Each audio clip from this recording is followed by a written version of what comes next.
오늘은 이미지나 동영상 없습니다. 여러분들의 지금 머릿속에 마음속에 있는 그 이미지 영상을 가지고 오늘 설교를 시작하려고 합니다. 제가 미국에서 한 8년 동안 목회를 하던 교회, 뉴욕에 있는 교회를 이제 떠나서 한국으로 올 때 이제 송결식을 하고 난 뒤에 이제 떠나는 저에게 이제 그동안 한 8년 동안 같은 교회에서 서로 신앙생활을 했던 분들이 이제 저에 대해서 남아있는 어떤 첫인상이라고 그럴까? 아니면 그 이미지 그거에 대한 얘기를 하기 시작했어요. 한 분이 자기는 저를 8년 전에 처음 보았던 나에게 있어서 잊혀지지 않는 게 하나 있다고 그러더라고요. 근데 그 얘기를 했더니 딴 사람들도 맞아 이렇게 다 이구동성으로 찬성을 했어요. 그게 뭐냐 하면 제 축도였어요.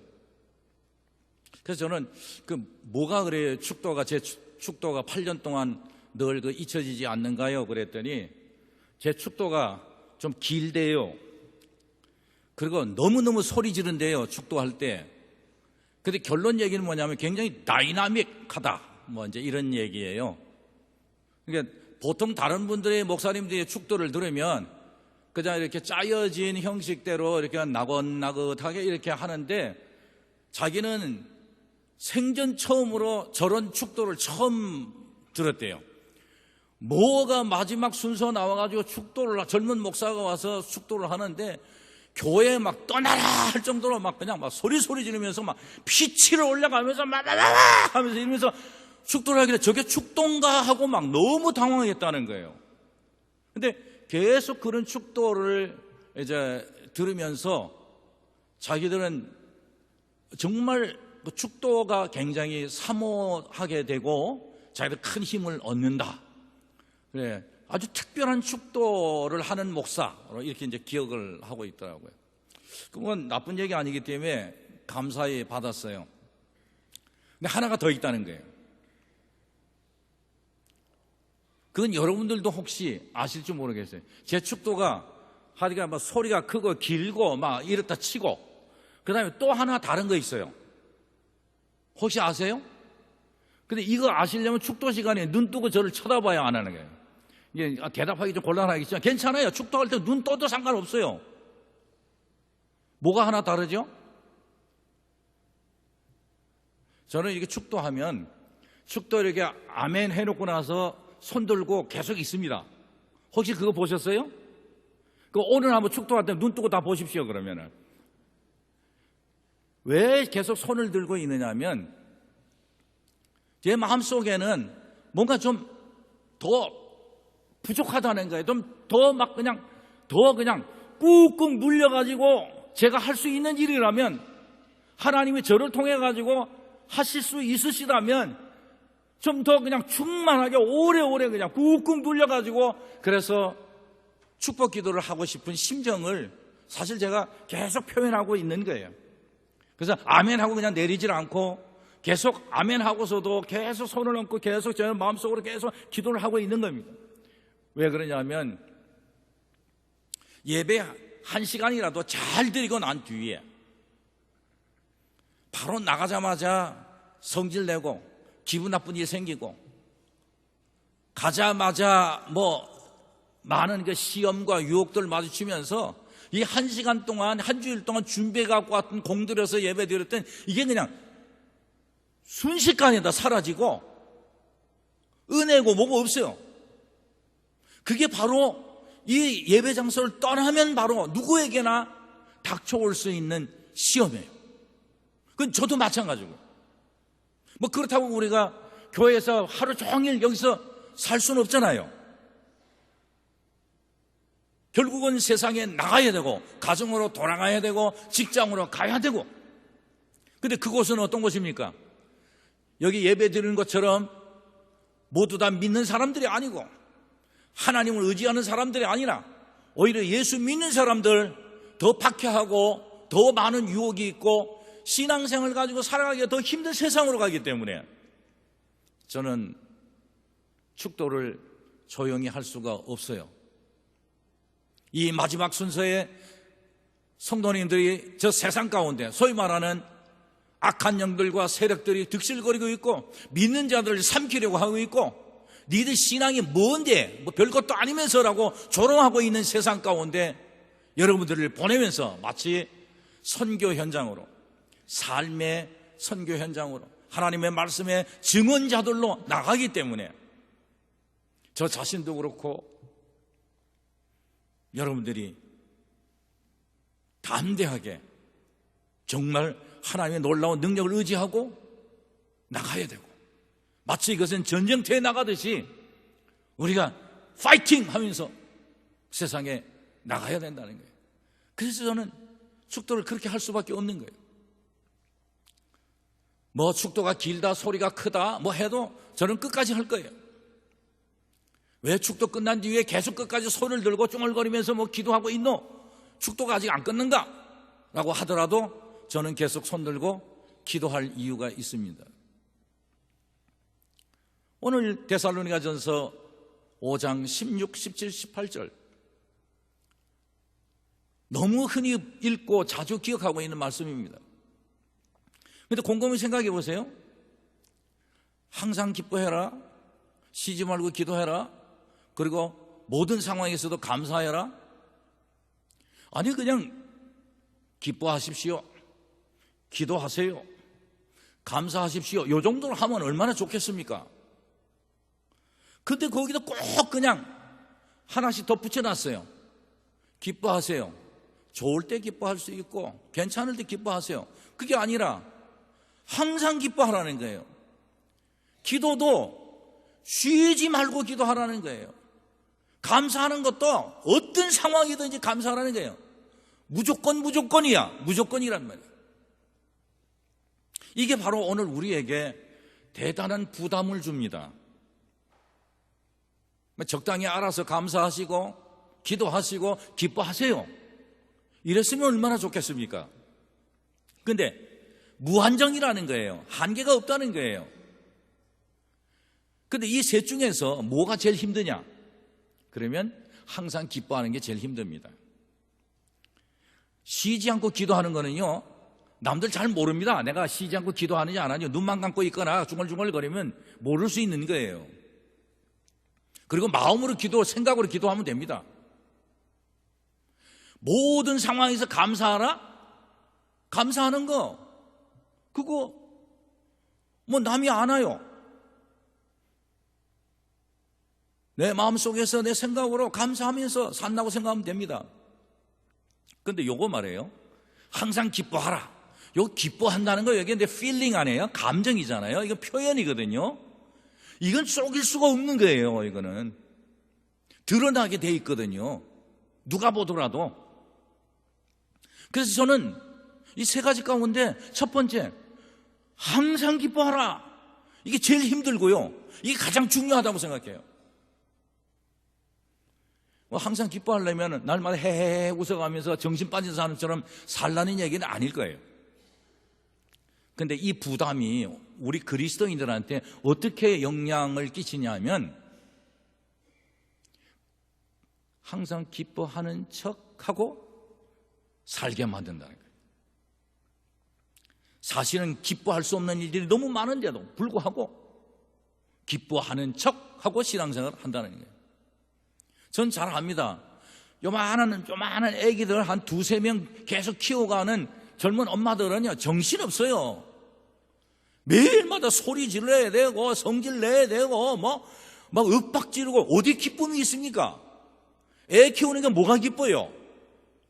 우리 여기 교수님들도 계시지만, 아니면 직장생활 하는 분도 있지만, 그게 기쁩니까? 그게 항상 기쁩니까? 그게 항상 기쁜 일을 줍니까? 그게 끊임없이 과제물 내려오지요. 끊임없이 뭘 해가지고 나타내야 되지요. 어떤 변화를 일으키고 차이를 내야 되지요.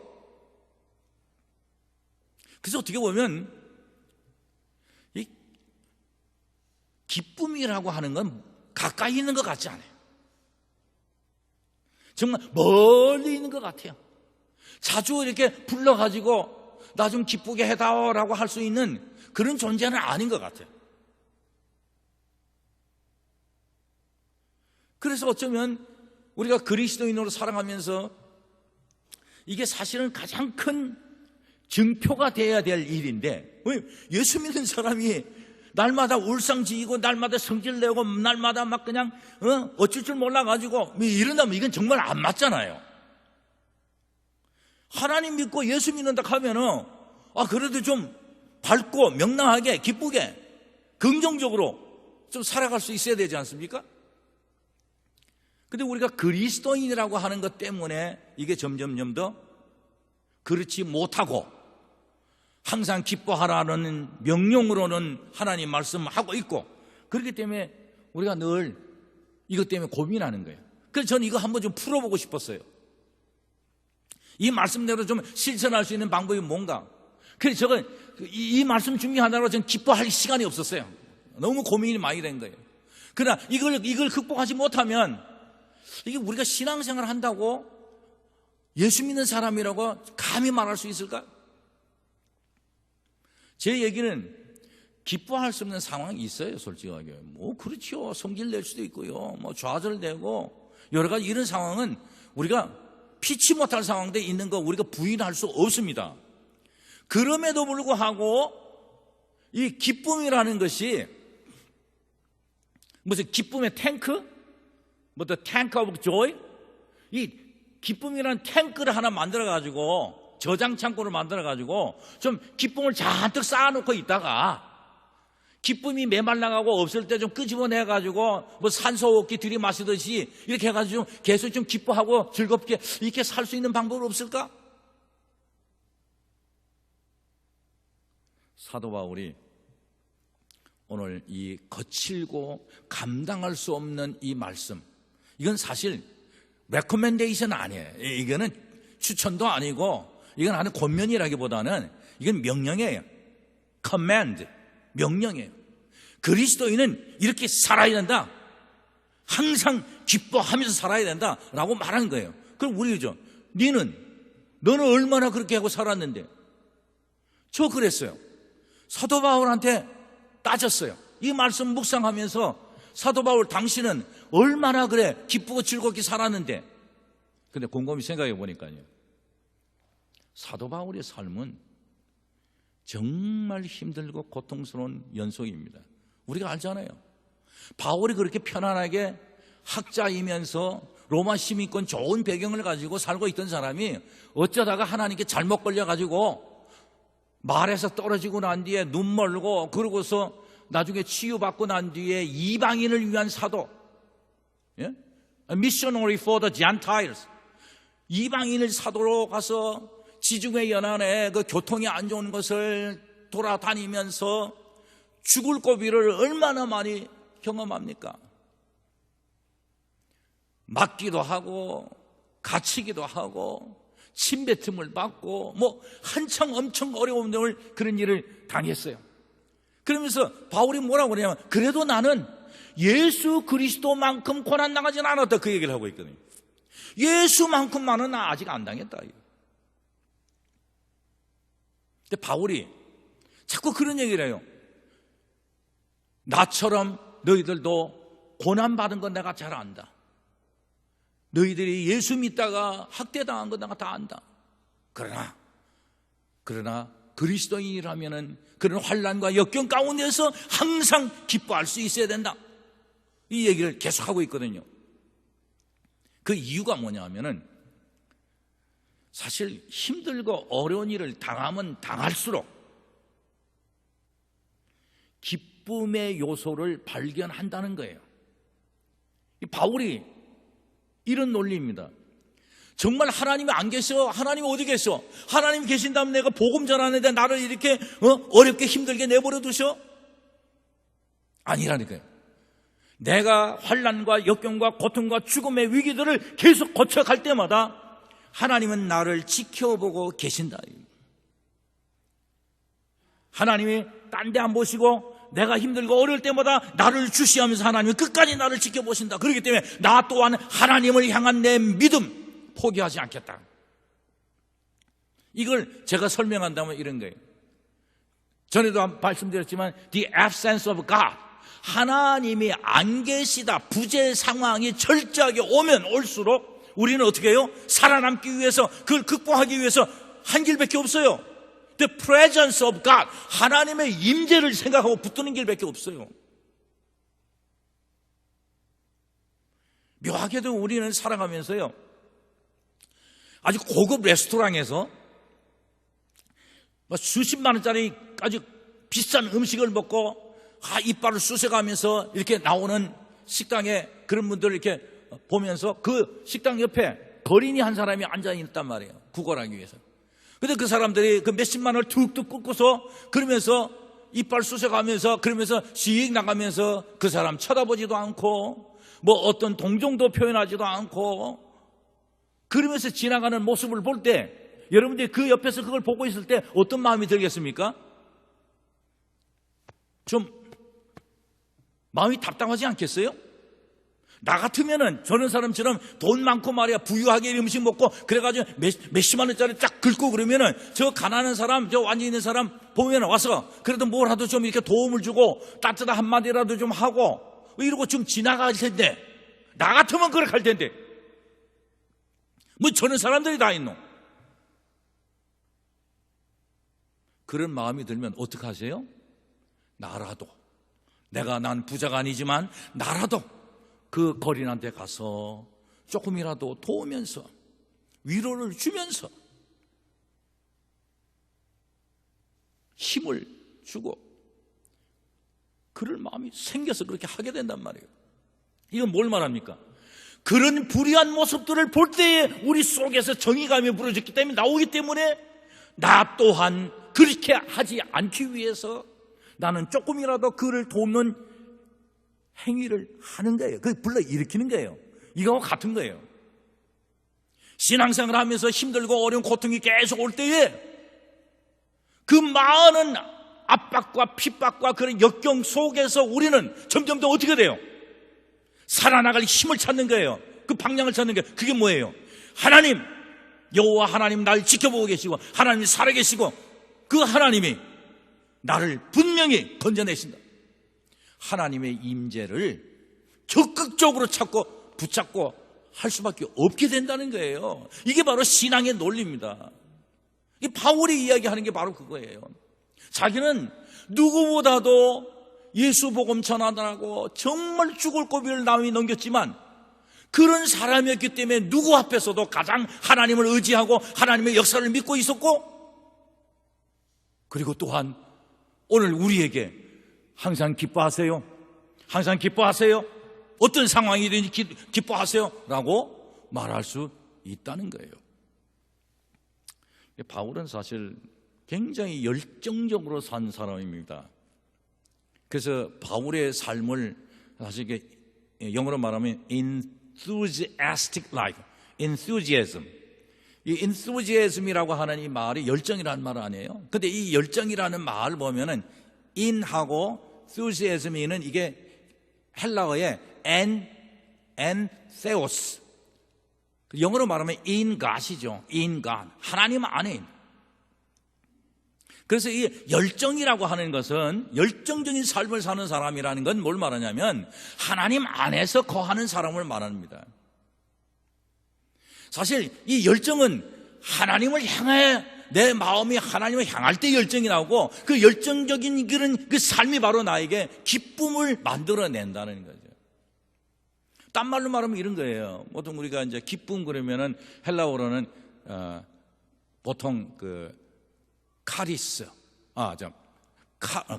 카라라고 하는데 그 말은 은혜라는 카리스라는 말, 그레이스하고 같은 그 어원을 갖고 있습니다.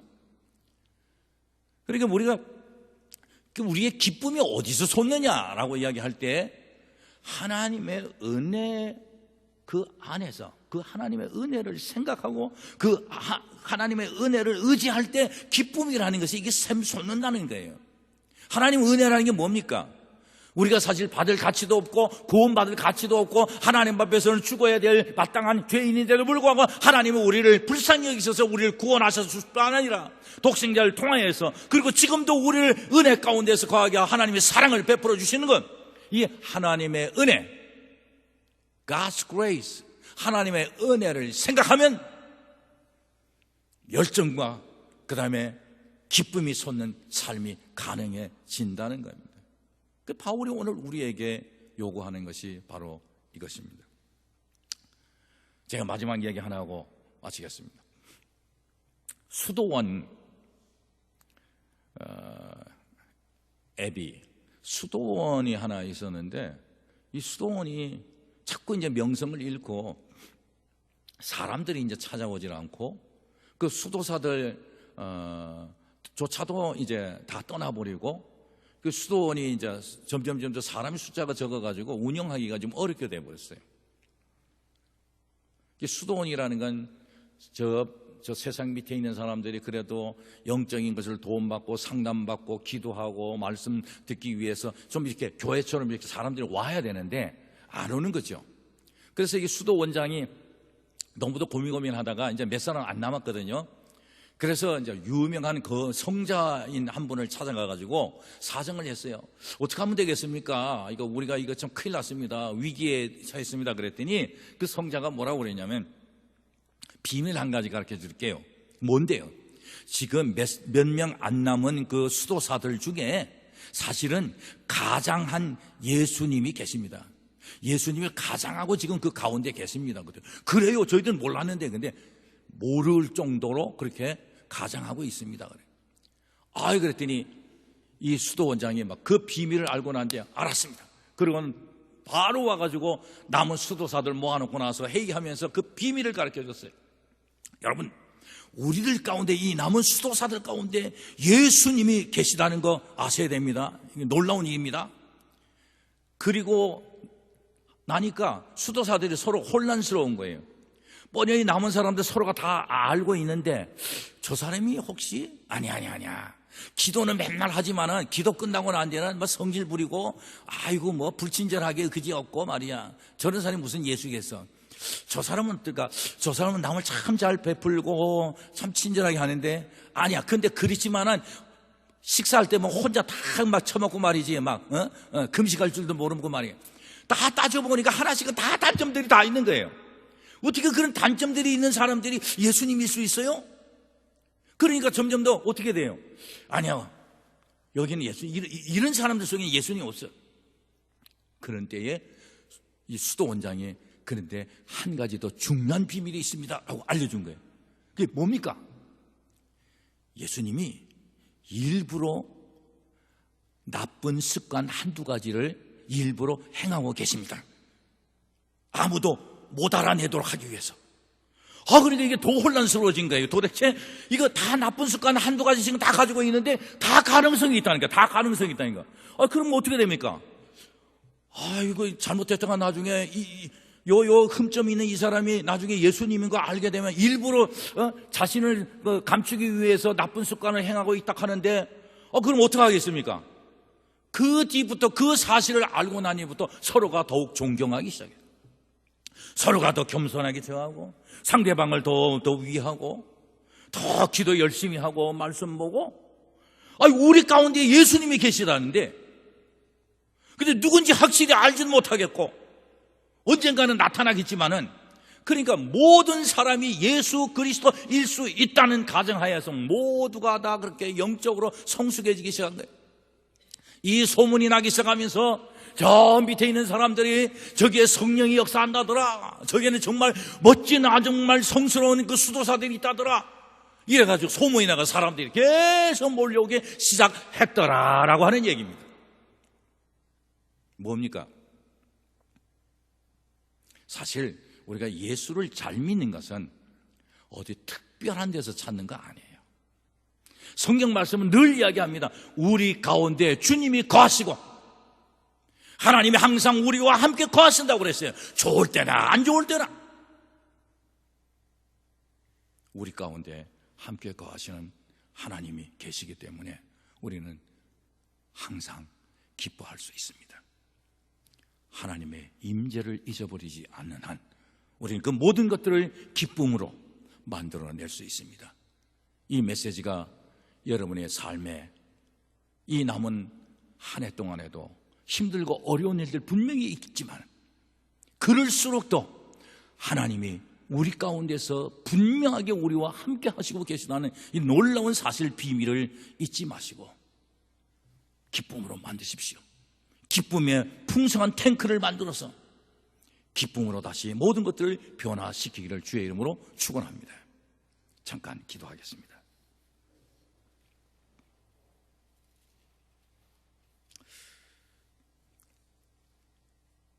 기쁨이 하나님 안에 닻을 내릴 때에 우리의 삶의 염려나 절망이나 그 어떤 것도 우리에게 명령할 수 없습니다.